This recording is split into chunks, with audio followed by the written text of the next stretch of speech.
ನೀವು ಯಾವ ಮುಸಲ್ಮಾನರನ್ನ ಇವತ್ತು ತಲೆ ಮೇಲೆ ಕೂರಿಸ್ಕೊಂಡು ಓಡಾಡ್ತಿದ್ದೀರಲ್ವಾ, ಅದೇ ಮುಸಲ್ಮಾನರ ಕಾಲು ಕೆಳಗಡೆ ಹಾಕೊಂಡು ನಿಮ್ಮ ಕಾಂಗ್ರೆಸ್ನ ಓಸಿಗೆ ಬಿಸಾಕ್ತಾರೆ. ಅವ್ರಿಗೊಂದು ಅವಕಾಶ ಸಿಗಬೇಕು ಅಷ್ಟೇ, ಒಂದು ಪರ್ಯಾಯವಾದ ಪಕ್ಷ ಸಿಗಬೇಕು, ಅವರಿಗೆ ಸಿಗ್ತಾ ಇಲ್ಲ. ಅಲ್ಲಿವರೆಗೂ ಸಂತೋಷವಾಗಿರಿ, ನಿಮಗೆ ಶುಭಾಶಯಗಳು. ಅಲ್ಲಿವರೆಗೂ ಖಮೇನಿ ಸತ್ರ ನಿಮ್ಗಾಗಬೇಕಾಗಿರೋದು ಏನ್ರಿ ಇದೆ? ಮುಸಲ್ಮಾನ್ ದೇಶಗಳು ಅವರವರೇ ಹೊಡೆದಾಡ್ಕೊಂಡು ಸಾಯ್ತಿದ್ದಾರೆ ಇವತ್ತು. ನೀವೇನ್ರಿ ಅವ್ರ ಪರ ನಿಲ್ಲೋದು?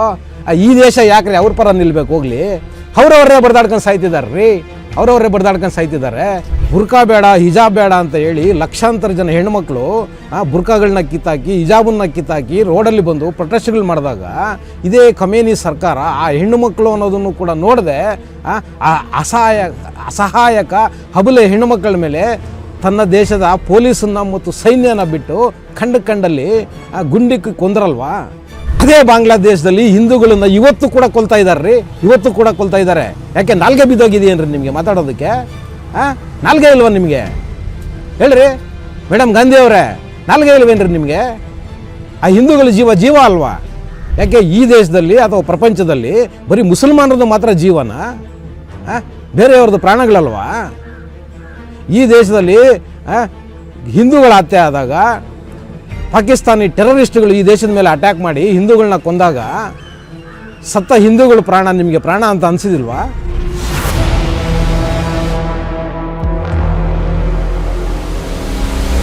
ಟಿವಿ ವಿಕ್ರಮದ ಪ್ರೀತಿಯ ನೋಡುಗರಿಗೆ ಟ್ಯಾಕ್ಸಿವಾಲಾ ಕಾರ್ಯಕ್ರಮಕ್ಕೆ ಸ್ವಾಗತ. ನಾನು ನಿಮ್ಮ ನರಸಿಂಹಮೂರ್ತಿ. ವೀಕ್ಷಕರೇ, ನಿಮಗೆಲ್ಲ ಗೊತ್ತಿರೋ ಹಾಗೆ ಇವತ್ತು ಮಧ್ಯ ಪ್ರಾಂತ್ಯದಲ್ಲಿ ಏನೆಲ್ಲ ನಡೀತಾ ಇದೆ ಅನ್ನೋದು ನಿಮ್ಗೆ ಗೊತ್ತೇ ಇದೆ. ಇಸ್ರೇಲು, ಅಮೇರಿಕಾ ಮತ್ತು ಇರಾನ್ಗಳ ಮಧ್ಯೆ ಒಂದು ದೊಡ್ಡ ಮಟ್ಟದಲ್ಲಿ ಯುದ್ಧ ಶುರುವಾಗಿದೆ. ಯುದ್ಧ ಶುರುವಾಗಿ 24 ಗಂಟೆ ಒಳಗಡೆ ಇರಾನ್ನ ಪರಮೋಚ್ಚ ನಾಯಕ ಖಮೇನಿಯವರನ್ನು ಹತ್ಯೆ ಮಾಡಿದ್ದಾರೆ. ಇಸ್ರೇಲ್ನ ಸೇನೆಯವರು ಹತ್ಯೆ ಮಾಡಿದ್ದಾರೆ. ಇದ್ರ ಬಗ್ಗೆ ಇವತ್ತು ನಮ್ಮ ದೇಶದಲ್ಲೂ ಕೂಡ ತುಂಬ ದೊಡ್ಡ ಮಟ್ಟದಲ್ಲಿ ಮುಸಲ್ಮಾನ್ ಜನ ಏನಿದ್ದಾರೆ ಆ ಜನ ಇವತ್ತು ಇಲ್ಲೂ ಕೂಡ ಪ್ರತಿಭಟನೆಗಳು ಮಾಡ್ತಿದ್ದಾರೆ, ಖಮೇನಿಯವರ ಹತ್ಯೆನ ವಿರೋಧಿಸ್ತಿದ್ದಾರೆ. ಹಾಗೆ ಕಾಂಗ್ರೆಸ್ನ ಸರ್ವೋಚ್ಚ ನಾಯಕಿ, ಕಾಂಗ್ರೆಸ್ನ ಅಧಿನಾಯಕಿ ಸೋನಿಯಾ ಗಾಂಧಿಯವರು ಕೂಡ ಒಂದು ಇಂಗ್ಲೀಷ್ನ ಪತ್ರಿಕೆಗೆ ಅವರು ಒಂದು ಲೇಖನನ ಬರೆದಿದ್ದಾರೆ.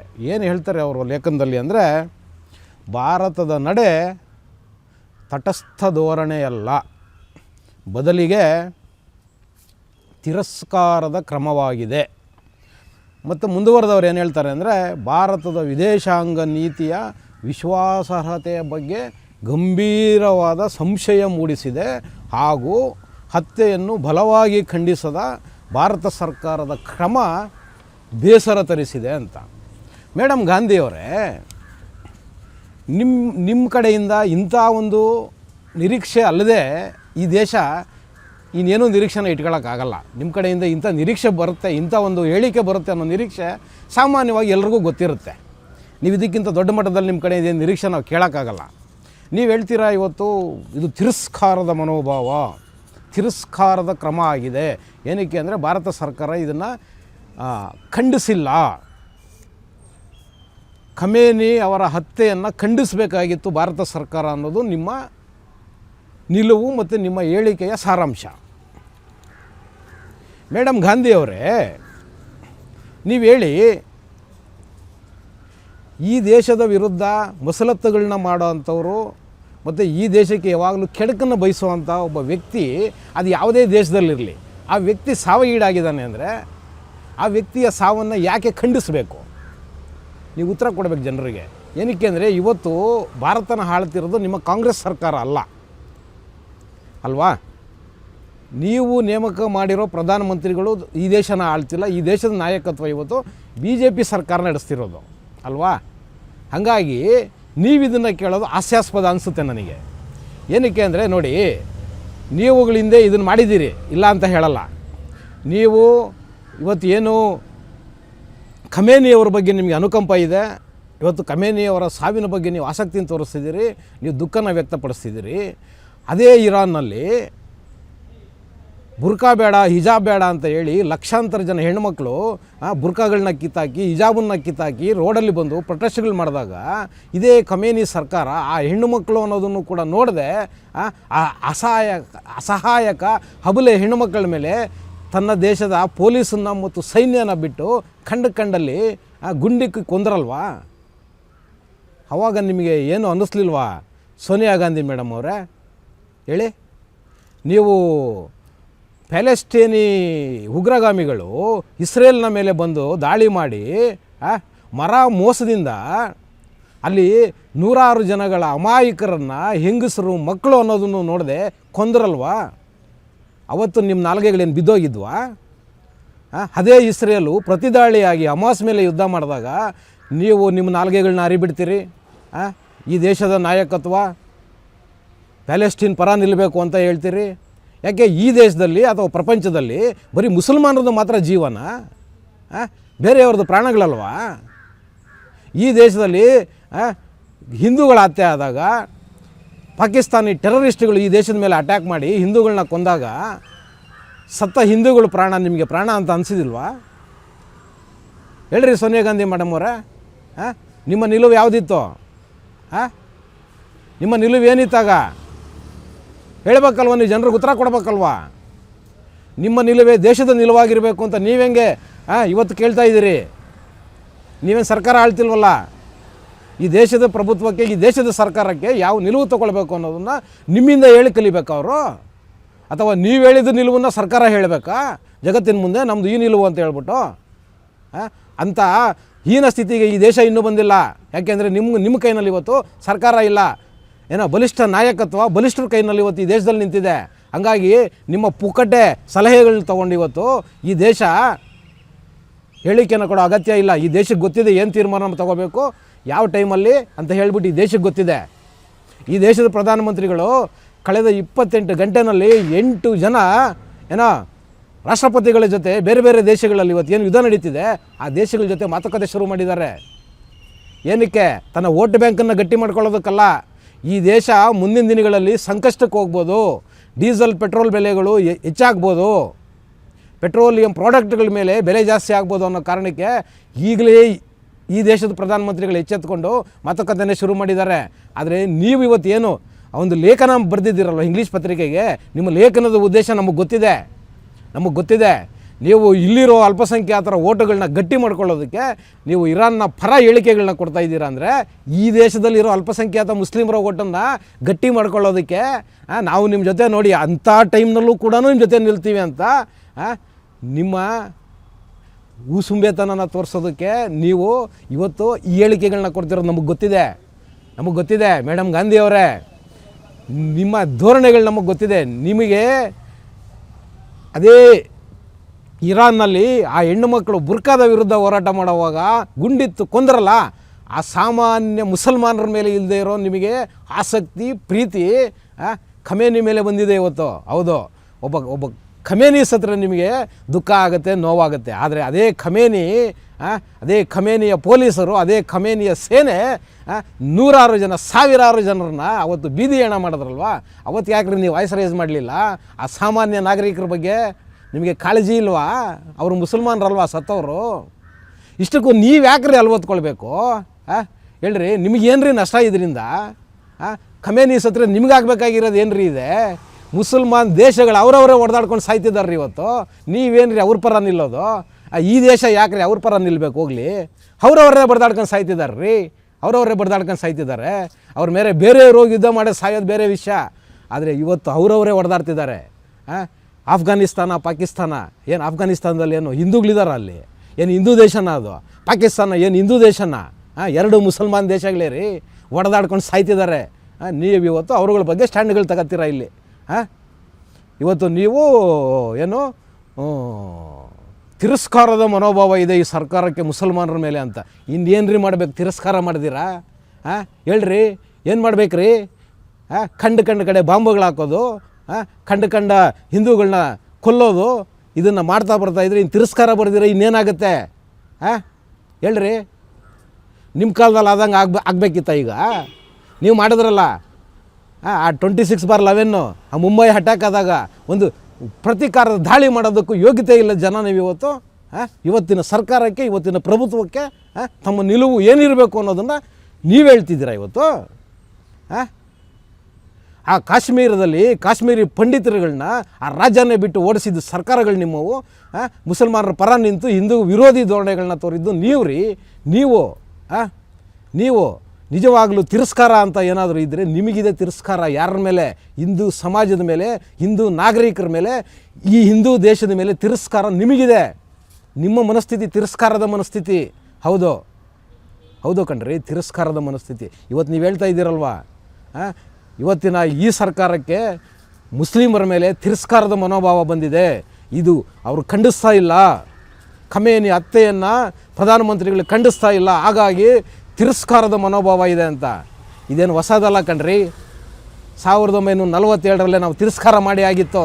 ಹೌದು, ತಿರಸ್ಕಾರ ಮಾಡಿ ಆಗಿ ಮುಸಲ್ಮಾನರಿಗೆ ಒಂದು ದೇಶನೇ ಕೊಟ್ಟಾಯಿತು ಈ ದೇಶ. ಹೌದು, ನೀವು ಹೋಗಿ ಬದುಕೊಳ್ಳಿ ಅಂತ ಅವತ್ತೇ ತಿರಸ್ಕಾರ ಮಾಡಿದ್ವಿ. ಆದರೆ ನೀವುಗಳು ಮಾಡಿದ್ದು ಕಾಂಗ್ರೆಸ್ನವರು. ನಿಮ್ಮ ನಾಯಕತ್ವ ಇತ್ತಲ್ಲ, ಹಿಂದಿನ ನಾಯಕತ್ವ, ಆ ನಾಯಕತ್ವ ಮಾಡಿದ್ದು ಕೇವಲ ನಿಮ್ಮ ವೋಟ್ ಬ್ಯಾಂಕ್ಗೋಸ್ಕರ 47 ಈ ದೇಶನ ಹೊಡೆದಾಗ ಮುಸಲ್ಮಾನರನ್ನ ಪೂರ್ತಿ ಪಾಕಿಸ್ತಾನಕ್ಕೆ ಕಳಿಸೋದು ಬಿಟ್ಟು ಇಲ್ಲೇ ಇಟ್ಕೊಂಡು ನೀವು ಕಣ್ರಿ ಮಾಡಿದ್ದು ದೇಶದ್ರೋಹದ ಕೆಲಸ ನೀವು ಮಾಡಿದ್ದು.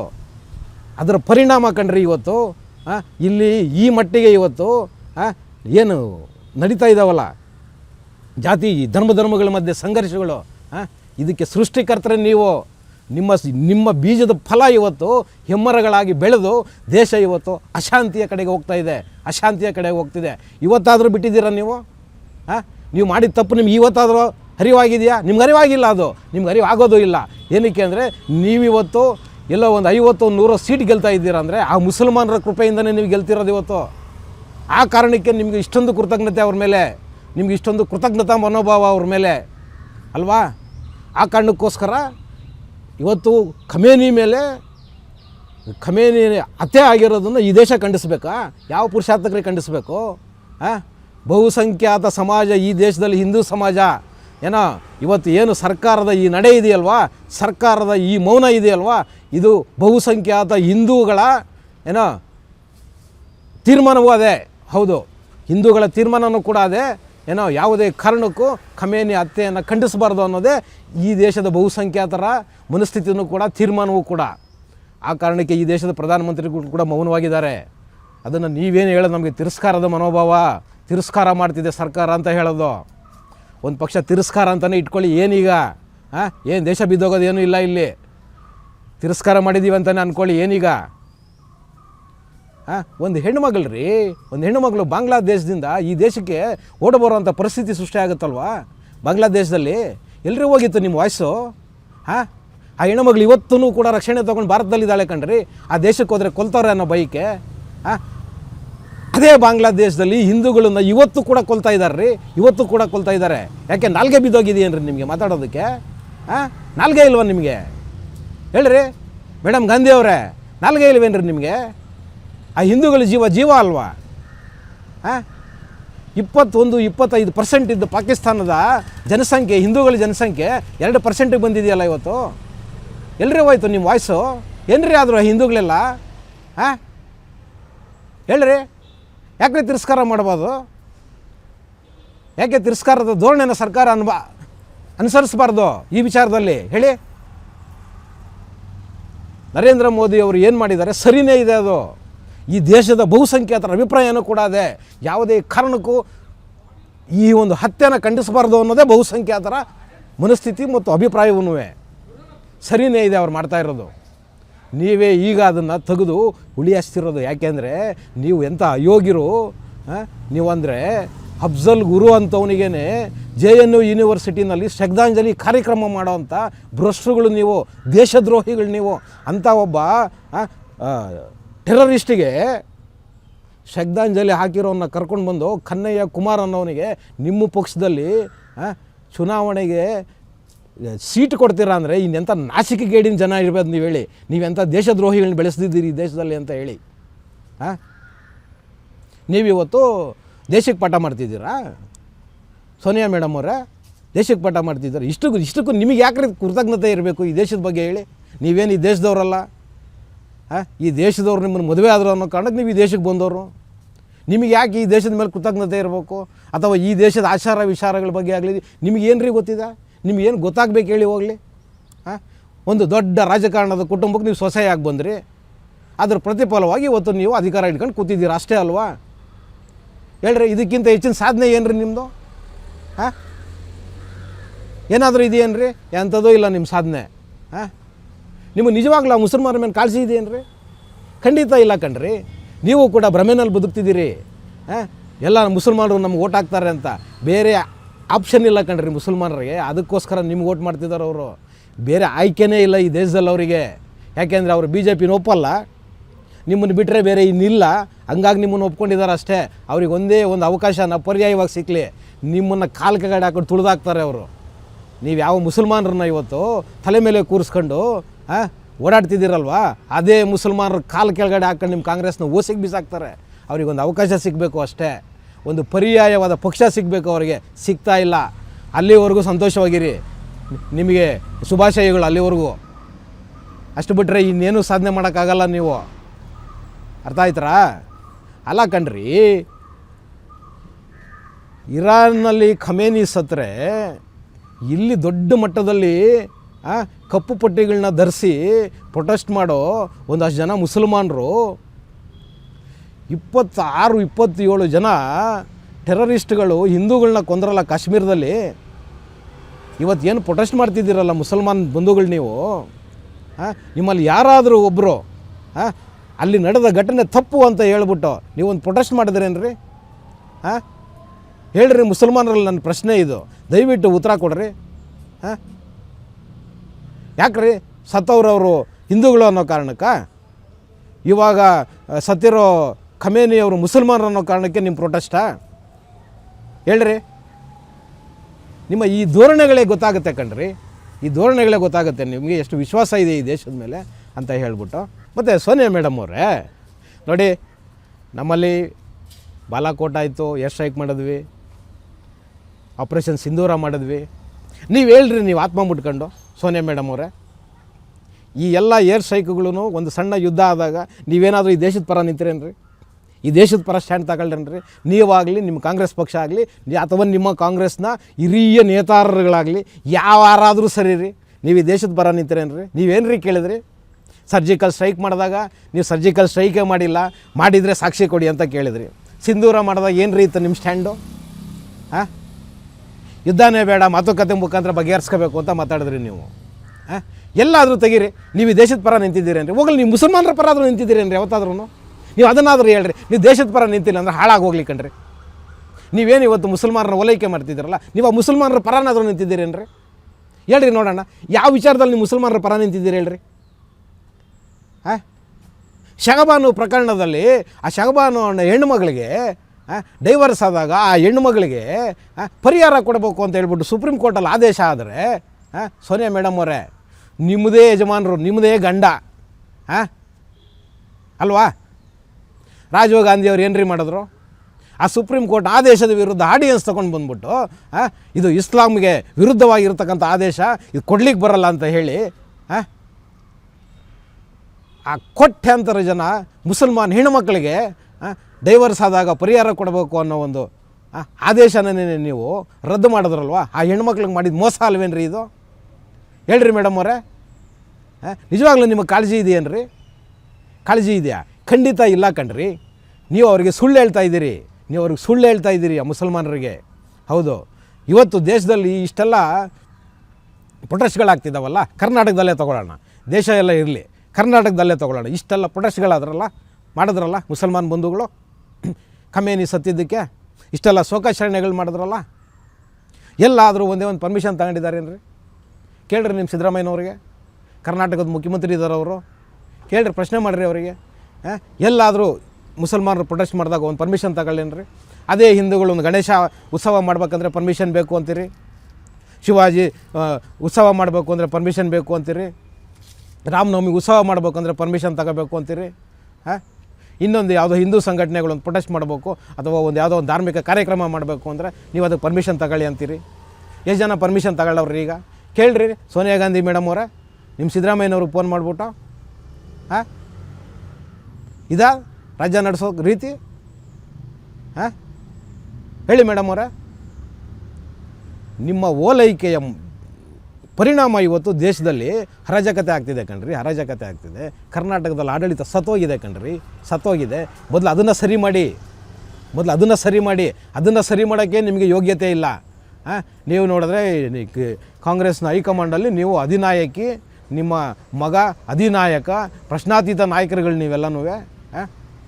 ಒಂದು ಕರ್ನಾಟಕದ ಒಂದು ಸಣ್ಣ ಸಮಸ್ಯೆನ ಬಗೆಹರಿಸೋಕ್ಕಾಗ್ತಿಲ್ಲ ನಿಮಗೆ. ನೀವಿವತ್ತು ಅಂತಾರಾಷ್ಟ್ರೀಯ ಮಟ್ಟದಲ್ಲಿ ಇವತ್ತು ನೀವು ಮಾತಾಡ್ತಿದ್ದೀರಿ. ನಿಮಗೆ ಯಾವ ಅರ್ಹತೆಯೂ ಇಲ್ಲ, ಯಾವ ಅರ್ಹತೆಯೂ ಇಲ್ಲ. ನೀವಿರೋದೇ ಮುಸಲ್ಮಾನರ ಓಲೈಕೆಗೋಸ್ಕರ, ನಿಮ್ದು ಇರೋದೇ ಮುಸಲ್ಮಾನರ ಪಕ್ಷ ಅಂತಲೇ ಹೇಳ್ಬೇಕಾಗತ್ತೆ ಮುಂದಿನ ದಿನಗಳಲ್ಲಿ. ಅಷ್ಟೇ, ಬೇರೆ ಇನ್ನೇನೂ ಇಲ್ಲ. ನೀವು ಇವತ್ತು ಏನಾದರೂ ಅಷ್ಟೋ ಇಷ್ಟು ಉಸಿರಾಡ್ತಿದ್ರೆ ನೀವು ಉಸಿರಾಡ್ತಿರೋದೇ ಅವ್ರ ಒಟ್ಟಿಂದ. ಆ ಕಾರಣಕ್ಕೋಸ್ಕರ ಇವತ್ತು ಸರ್ಕಾರಕ್ಕೆ ನೀವು ಹೇಳ್ತಾ ಇದ್ದೀರಿ ಇರಾನ್ ಪರವಾಗಿ ನೀವು ನಿಲ್ಲಬೇಕು, ಇರಾನ್ ಪರವಾಗಿ ನಿಲ್ಲಬೇಕು ಅಂತ. ಏನು ಈ ದೇಶದ ಆಡಳಿತಕ್ಕೆ ತಲೆ ಕೆಟ್ಟಿದೆ ನೀವು ಹೇಳಿದ್ದೆಲ್ಲ ಕೇಳ್ಕೊಂಡು ಅವ್ರು ತಲೆ ಆಡಿಸೋದಕ್ಕೆ. ಮತ್ತು ಮುಖ್ಯಮಂತ್ರಿಗಳೇ, ನೀವು ಅವತ್ತು ಟ್ರಂಪ್ ಹೇಳಿಕೆ ಕೊಟ್ರಲ್ಲ, ಆಪ್ರೇಷನ್ ಸಿಂಧೂರ ನಿಲ್ಲಿಸಿದ್ದು ನಾನೇ ಅಂತ ಹೇಳ್ಬಿಟ್ಟು. ಅವತ್ತು ನೀವು ಟ್ರಂಪ್ ಪರ ನಿಂತ್ರಿ. ಅದೇ ಟ್ರಂಪು ನಾನು ನಿಲ್ಲಿಸಿಲ್ಲ ಅದನ್ನು ಅಂತ, ಆಪ್ರೇಷನ್ ಸಿಂಧೂರ ನಾನು ನಿಲ್ಲಿಸಿಲ್ಲ ಅಂತ ಹೇಳಿದ್ರಲ್ಲ. ಮತ್ತು ಈಗ ಯಾಕೆ ಮತ್ತೆ ಇನ್ನೂ ಈಗ ನೀವು ಟ್ರಂಪ್ ಸರಿ ಇಲ್ಲ ಅಂತ ಹೇಳ್ತಿದ್ದೀರಿ? ಈಗಲೂ ಟ್ರಂಪ್ ಪರ ನಿಲ್ಲರಿ ಸಿದ್ದರಾಮಯ್ಯನವರೇ, ಈಗಲೂ ನಿಲ್ಲಿ, ಅವ್ರ ಮೇಲೇ, ಅವ್ರ ಪರನೇ ನಿಲ್ಲಿ ಈಗಲೂ. ಹೇಳಿ ನೀವು ಈಗ ಇರಾನ್ ಮೇಲೆ ಟ್ರಂಪ್ ಮಾಡಿದ್ದು ಸರಿ ಇದೆ, ಯುದ್ಧ ಮಾಡಿದ್ದು, ಖಮೇನಿನ ಕೊಂದಿದ್ದು ಸರಿ ಇದೆ ಅಂತ ಹೇಳಿ ತಗೊಳ್ಳಿ ಇವಾಗ ಸ್ಟ್ಯಾಂಡು. ಈಗ ತಗೊಳ್ಳಲ್ಲ ನೀವು, ಯಾಕೆಂದರೆ ನಿಮಗೆ ಇಲ್ಲೇ ಲಾಭ ಇಲ್ವಲ್ಲ. ಅದಕ್ಕೆ ನಿಮಗೆ ಲಾಭ ಆದಾಗ ಮಾತ್ರ ನೀವು ಏನು ಬೇಕಾದರೂ ಹೇಳ್ತೀರಿ. ನಿಮಗೇನೂ ಲಾಭ ಆಗ್ತಿಲ್ಲ ಅಂದರೆ ಬಾಯಿಗೆ ಬಂದಿದ್ದು ಮಾತಾಡ್ಬಿಡೋದು ಅಲ್ವಾ? ಇದೆ ಅಲ್ವಾ? ನೀವು ಹಿಂದೇನೂ ಮಾಡಿದ್ದಿದೆ, ಈಗಲೂ ಮಾಡ್ತಿರೋದೇ, ಮುಂದಕ್ಕೂ ನೀವು ಹೊಣೆಬರ ಅಷ್ಟೇ. ದಯವಿಟ್ಟು ಇನ್ನು ಮುಂದೇನಾದ್ರೂ ಸರಿ ಮಾಡ್ಕೊಳ್ಳಿ. ನಾನು ಹೇಳಿದ್ನಲ್ವ ಆಗಲೇ, ಮುಸಲ್ಮಾನರಿಗೆ ಬೇರೆ ಆಯ್ಕೆ ಇಲ್ಲ. ಆ ಕಾರಣಕ್ಕೆ ಅವ್ರು ನಿಮ್ಮ ಜೊತೆ ಇದ್ದಾರೆ ಅಷ್ಟೇ. ಅವ್ರಿಗೆ ಬೇರೆ ಒಂದು ಆಯ್ಕೆ ಸಿಕ್ಕಿದ್ರೆ ನಿಮ್ಮನ್ನು ಅವ್ರ ಕಾಲು ಕೆಳಗಡೆ ಹಾಕೊಂಡು ತುಳಿದಾಕದೆ. ಅದಕ್ಕೋಸ್ಕರ ಈ ಓಲೈಕೆನ ಬಿಟ್ಟು ಏನೋ ಶುದ್ಧವಾಗಿ ರಾಜಕಾರಣ ಮಾಡಿ, ತಾಕತ್ತಿದ್ರೆ ವಿಚಾರಗಳನ್ನ ಇಟ್ಕೊಂಡು ಬಂದು ಎಲೆಕ್ಷನ್ನಲ್ಲಿ ಗೆಲ್ಲಿ, ಅದನ್ನು ಬಿಟ್ಬಿಟ್ಟು ಆ ಮುಸಲ್ಮಾನರ ಓಲೈಕೆ ಮಾಡಿ ಓಟ್ ಹಾಕಿಸ್ಕೊಳ್ಳೋದು ಬಿಡಿ. ಎಲ್ಲರನ್ನೂ ಸಮನಾಗಿ ತೊಗೊಂಡೋಗಿ ದೊಡ್ಡದಾಗಿ ಹೇಳ್ತೀರಾ ಜಾತ್ಯತೀತ, ಅವು ಜಾತ್ಯತೀತ ಅಂತ. ನಾಚಿಕೆ ಆಗಲ್ವೇನ್ರಿ ನಿಮಗೆ ಜಾತ್ಯತೀತ ಅಂತ ಹೇಳೋದಕ್ಕೆ? ಜಾತ್ಯತೀತ ಅಂತ ಹೇಳೋದಕ್ಕೆ ನಾಚಿಕೆ ಆಗಲ್ವಾ? ಪ್ರತಿ ವಿಷಯದಲ್ಲೂ ಕೂಡ ಈ ದೇಶದ ವಿರುದ್ಧವಾಗಿ ನೀವು ಕೆಲಸ ಮಾಡೋದು, ಈ ದೇಶದ ವಿರುದ್ಧನೇ ನೀವು ಬದುಕ್ತಿರೋದು. ತಿರ್ಗಾ ನೋಡಿದ್ರೆ ಜಾತ್ಯತೀತರು ನಾವು ಸ್ವಾತಂತ್ರ್ಯ ತಂದು ಕೊಟ್ಟವರು, ದೇಶ ಕಟ್ಟಿದವರು ಅಂತೆಲ್ಲ ಮಾತಾಡ್ತೀರಿ. ದಯವಿಟ್ಟು ಇಂಥದನ್ನೆಲ್ಲ ಬಿಡಿ. ಇವೆಲ್ಲ ಹಳೆ ವಿಷಯಗಳು. ಈ ಪುಂಗಿನ ಯಾರು ಕೇಳಿಸ್ಕೊಳ್ಳೋಕೆ ರೆಡಿ ಇಲ್ಲ. ಈ ಹಳೆ ಪುಂಗಿಗಳು ನೀವು ಊದ್ತಾ ಇದ್ದರೆ ಊದ್ಕೊಂಡೇ ಇರಬೇಕು ಅಷ್ಟೇ. ಇನ್ನು ಅದರಿಂದ ಏನು ಲಾಭ ಆಗೋದಿಲ್ಲ. ಅದಕ್ಕೋಸ್ಕರ ಇನ್ನು ಮುಂದೆ ಆದ್ರೂ ಈ ಅಪೂಸ್ಮೆಂಟ್ ರಾಜಕಾರಣನ ಬಿಟ್ಟು, ಓಲೈಕೆನ ಬಿಟ್ಟು ನಿಯತ್ತಾಗಿ ಚುನಾವಣೆಗಳನ್ನ ಗೆಲ್ಲಿ, ಸಬ್ಬೀರಿಗೆ ಅವಕಾಶಗಳನ್ನ ಕೊಡಿ, ಆ ಮುಖಾಂತರ ಚುನಾವಣೆಗಳನ್ನ ಗೆಲ್ಲಿ ಅಂತ ಹೇಳುವುದರ ಮುಖಾಂತರ ಇವತ್ತಿನ ಟ್ಯಾಕ್ಸಿವಾಲಾ ಕಾರ್ಯಕ್ರಮನ ಮುಗಿಸ್ತಾ ಇದ್ದೀನಿ. ಶೇರ್ ಮಾಡಿ, ಸಬ್ಸ್ಕ್ರೈಬ್ ಮಾಡಿ, ಲೈಕ್ ಮಾಡಿ, ಹೆಚ್ಚೆಚ್ಚು ಕಮೆಂಟ್ ಮಾಡೋದರ ಮುಖಾಂತರ ನಮ್ಮನ್ನು ಪ್ರೋತ್ಸಾಹಿಸ್ತೀರಿ. ಟಿವಿ ವಿಕ್ರಮ, ದೇಶ ನಿಮ್ಮ ಕೈಯಲ್ಲಿ. ಈ ಕಾರ್ಯಕ್ರಮ ನಿಮಗೆ ಇಷ್ಟ ಆಗಿದ್ದಲ್ಲಿ ಲೈಕ್, ಶೇರ್ ಹಾಗೂ ಕಮೆಂಟ್ ಮಾಡಿ. ಟಿವಿ ವಿಕ್ರಮದ ಕಾರ್ಯಕ್ರಮಗಳನ್ನು ನಿರಂತರವಾಗಿ ವೀಕ್ಷಿಸಲು ಸಬ್ಸ್ಕ್ರೈಬ್ ಮಾಡಿ, ಬೆಲ್ ಐಕನ್ ಒತ್ತಿ.